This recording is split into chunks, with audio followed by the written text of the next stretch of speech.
मैं पूछता हूं आपने कहां देखी? सर हमने मोबाइल पे देखी।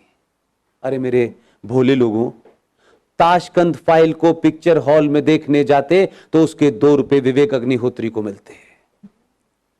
विवेक अग्निहोत्री जैसे लोग बड़ी मुश्किल में तो हैं, लेकिन हम उनको इनडायरेक्ट भी ताकत नहीं दे सकते।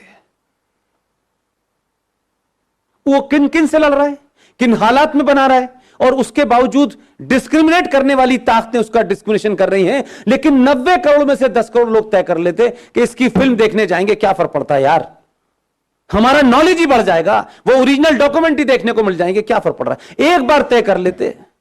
वो अब कश्मीर फाइल बना रहे हैं। कैसे बना रहे हैं मैं जानता हूं। जरूरी नहीं है कि हर चीज का ढंडोरा पीटा जाए ढम ढम करके तभी होगा। दूसरी ताकतें इतना मजबूत करती हैं उनको कि पैसा वही बट रहा है पूरे उसमें। पूरी फिल्म इंडस्ट्री 2 हिस्सों में खड़ी हुई है, लेकिन जो आपके साथ है वो ताकत में नहीं है। वहां काम उसी को मिलेगा जब उस एजेंडे वाले के पास जाएंगे। 272 स्क्रिप्ट राइटर हैं, उन्हीं से लिखवानी है आपको फिल्म, पैसा घुमा के वहीं जाना है, क्योंकि वो एक मिशन मोड में है, आप फैशन के मोड में हैं। हम अपनी कमियों को समझें। हमसे जो 1000 साल पहले भूल हुई थी मैं नहीं जानता क्या थी, लेकिन लगता है मुझे आज के दौर को देख करके कि कुछ भी नहीं होता, हिस्ट्री रिपीट हो रही है। जो काम आप कर रहे हैं वो हमारे लिए शायद उसका तत्कालिक कोई फायदा हो ना हो, लेकिन आने वाली नस्लों के लिए होगा। यह तय होगा कि 20 साल के बाद मेरे बच्चे टोपी लगाएंगे, मेरी बेटियां बुर्का पहनेंगी या नहीं पहनेंगी। अगर नहीं चाहते हैं तो ताकत से खड़े होइए। वो कौन है, कौन नहीं है, कैसा है, बुरा है, अच्छा है, यह महत्व नहीं है। इस समय कई सवाल पूछने का समय नहीं है। दूसरे सवाल नहीं पूछ रहे हैं, पूरी दुनिया में है। पाकिस्तान नेशनल असेंबली का चेयरमैन चिट्ठियां लिख रहा है सऊदी अरब को। 2.5 लाख की रैली निकल रही है उस बांग्लादेश को जिसे आपने चड्डी बनियान पहनना सिखाया है।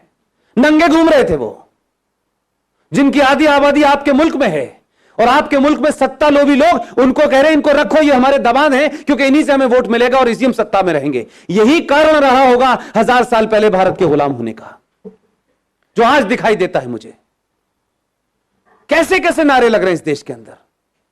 हर राज्य एक अलग अलग बात कर रहा है। कोई यूएनओ चिट्ठी लिख रहा है, आपके लोगों की गिनती ज्यादा है उसमें। वही ताकतें बाहर निकल रही हैं। सबके नाम नहीं लेना चाहता, इतने महान नहीं उनका नाम लूं मैं, लेकिन राष्ट्र को आपकी जरूरत है। और आप समझ लीजिए, हम सब लोग इतने बेहया हो चुके हैं, इतने बेगैरत हो चुके हैं कि हम जरा सा अगर हमारे आदमी में कहीं कमजोरी हो गई, जरा सी कहीं हल्का सा भी वो कमजोर पड़ा, हम पहले लोग हैं जो ये कहेंगे। हम बहुत कह रहे थे यार इतना नहीं करना चाहिए था, देखो देखो इसने इतना ज्यादा कर दिया था, हम इतने मक्कार लोग हैं। हम उसके बुरे वक्त में, क्योंकि ये उसका बुरा वक्त नहीं है, ये देश का और राष्ट्र का बुरा वक्त है। इस वक्त कुछ भी नहीं सोचना है मुझे, न मैं सोचना चाहता हूं, न मेरी कोई महत्वाकांक्षा है। हम अगर 5 लोगों को जगा सकते हैं तो 5 को जगाएं, क्योंकि हमारे यहां कुछ लोग सो नहीं रहे हैं, हमारे यहां जगे हुए लोग भी सोने का बहाना कर रहे हैं। लिहाजा ऐसे सम्मेलन हर दिन होने चाहिए, हर जगह होने चाहिए, सड़कों और चौराहे पर होने चाहिए और खुले में होने चाहिए, ताकि एक बार में लाखों लोग सुने। इसकी यह महत्वता नहीं है कि इसमें कौन बोलने आया है, कौन चीफ गेस्ट है, कोई ना कोई आता रहेगा। और आपने सोचा भी नहीं होगा कि इस देश में 15-20 लोग इसी समय देश के अलग अलग कोनों पे बोल रहे हैं। उनका किसी पार्टी से कोई संबंध नहीं है, वो किसी पार्टी के ऑफिस नहीं गए। हमारा राष्ट्रवाद राज्यसभा की कुर्सी तक महफूज नहीं रहना चाहिए। अब हम राज्यसभा में आ गए तो हमारा राष्ट्रवाद पूरा हो गया, अब हमें सत्ता की मलाई खानी है। उससे पहले हम बहुत राष्ट्रवादी थे। मैंने कई लोगों को रातों रात बदलते देखा है पिछले 6 महीने में, माफ कीजिएगा। एकदम दुकान बंद हो गई है उनकी, अब वो पॉलिटिकली करेक्ट हो गए हैं। अब उन्हें उन लोगों में बैठना है जिन्हें इंटेलेक्चुअल कहा जाता है। अब उन्हें हिंदुत्व की बात करना थोड़ा सा ऐसा लगता है, भाई देखो हमें ध्यान तो रखना चाहिए, इस देश में 35 करोड़ मुसलमान हैं, तो 6 महीने पहले क्यों बोल रहे थे? इसलिए आपके यहां ईमानदारी नहीं है। 15-20 लोगों में, चाहे मेजर जनरल जीडी बख्शी हो, कर्नल RSN हो, सुशील पंडित हो, गौरव आर्या हो, ललित अंबरदार हो, इनमें से कोई एजेंडा है किसी का? रोज टेलीविजन पे आप देखते हैं, रोज कहीं ना कहीं भाषण चल रहा होता है उनका। किस लिए? क्या सिर्फ 90 करोड़ हिंदुओं में यही 10-15 लोग हैं? क्यों नहीं हर घर के अंदर 2-2 लोग पैदा हो रहे हैं?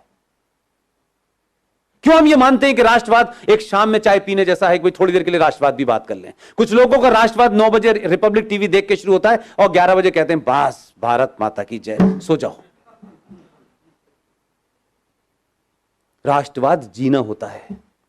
अगर आपको अपने पे गर्व नहीं है, अपने इतिहास पे गर्व नहीं है, आपको बौनों जिन्होंने गुलाम बनाया है, अगर आप उनको महसूस कर रहे हैं, आप उनको मजबूरी में आपको झेलना पड़ रहा है, तो इसका मतलब यह है कि आपके अंदर कोई अपना स्वाभिमान नहीं है। जिसमें स्वाभिमान नहीं होता उसे राष्ट्र की कोई चिंता नहीं होती। उसको किसी भी हालत में रख दो, वो एडजस्ट कर लेगा, वो नाम बदल लेगा, वो धर्म बदल लेगा, वो लड़की की शादी करके एक नया रिश्ता बना देगा और नाम लगेगा, रख लेगा अपना शब्बीर कुमार। वो कुछ भी कर लेगा। अगर जागृत समाज होता तो उस दिन बोलना चाहिए था जिस दिन गुलशन कुमार की हत्या हुई थी। आप 3 चीजें रख रहा हूं रवि भाई, ध्यान दीजिएगा।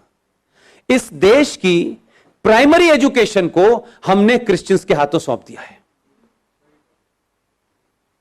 राइट?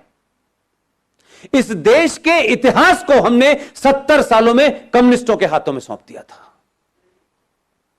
और तीसरी चीज बताऊं, इस देश का एंटरटेनमेंट आपने जिहादी मुसलमानों के हाथों छोड़ दिया है। आपकी तीनों चीजें आपके पास नहीं है, इसलिए गुलशन कुमार की हत्या हुई, आप समझे ही नहीं कि उसका क्या मसला था। गुलशन कुमार की हत्या भारत की एंटरटेनमेंट इंडस्ट्री के अंदर भजन, कीर्तन और मंदिर को बाहर कर दिया उसने। और अब मौला रे मौला होता है, लड़की हिंदू घर की होती है, लड़का मुसलमान घर का होता है। हर फिल्म में बताया जाता है इस्लाम कितना अच्छा है, हर फिल्म में बताया जाता है कि मुसलमान कितना अच्छा होता है। आपकी नई जनरेशन इसी चक्कर में गफलत में है। ना आपने खुद इतिहास लिखा है, ना प्राइमरी एजुकेशन आपके पास है, ना ही इंटरटेनमेंट का कोई नैरेटिव आपके पास है। इसलिए दिवाली पे सलमान की पिक्चर रिलीज होगी, ईद पे शाहरुख की होगी और क्रिसमस पे आमिर खान की होगी। आपकी फिल्म कहां बन रही है, कैसे बन रही है, पता नहीं है। हम अपने आइकॉन नहीं ढूंढते।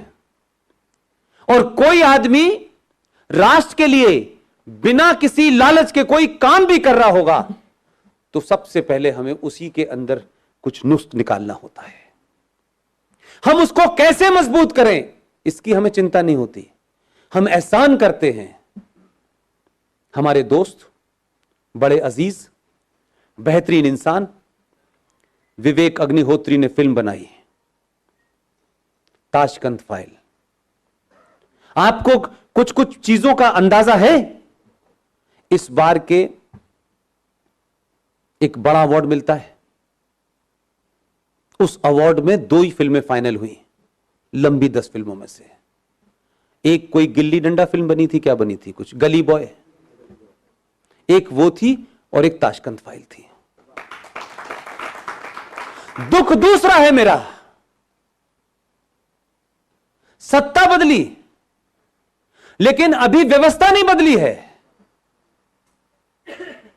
जिस मोहतरमा ने नरेंद्र मोदी को चिट्ठी लिखी 50 लोगों के साथ में सूड और मक्कार इंटेलेक्चुअल्स के नाम पर, उस बंगाली महिला वो उसकी चेयरमैन थी।